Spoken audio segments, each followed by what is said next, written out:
आता मराठ्यांच्या पोरावरती हल्ला झाला. आता एस पी तातडीनं दखल घेऊन त्यांना संरक्षण देऊन आरोपी पकडणार आहेत का? गृहमंत्री सुद्धा ताबडतोब आता हे आरोपी पकडून त्याला संरक्षण लावणार आहेत का? हे सुद्धा मराठ्यांसमोर नाही. बघूयात ना गृहमंत्री नेमका काय करते. विनाकारण कामात खूप वेळ आहे त्यांना वेळ द्यायला. आता हे गोरगरिबांच्या लेकरावर हल्ला झाला.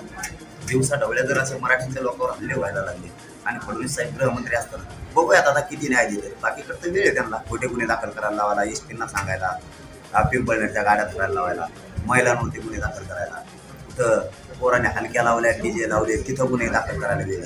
4 महिन्यापूर्वी केलेल्या आंदोलनाचे आता गुन्हे दाखल करायला गृहमंत्र्याला वेळ. आता तर दिवसा ढवळ्या हल्ला झाला. आता बघूयात ना याला न्याय मिळतो का? त्याचे आरोपी ताबडतोब पकडले जातात का? एस पी तातडीने याच्यावर ॲक्शन बीडचे घेतात का? गृहमंत्री का एस पीला सांगतील की ॲक्शन घेऊ नको, मराठ्यांच्या लोकांवरती हल्लेच झाले पाहिजे, असं गृहमंत्र्याचं मत आहे की काय? आता उघड पडत ना याला पण संरक्षण लावतात की नाही. आता याच्या जीवाला तर धोका आहे. बघूयात आता गृहमंत्री काय करते. ती मराठा बघतोय गृहमंत्री काय करते. अमोल खोन्यांना न्याय मिळतोय की नाही मराठा समाज बघतोय.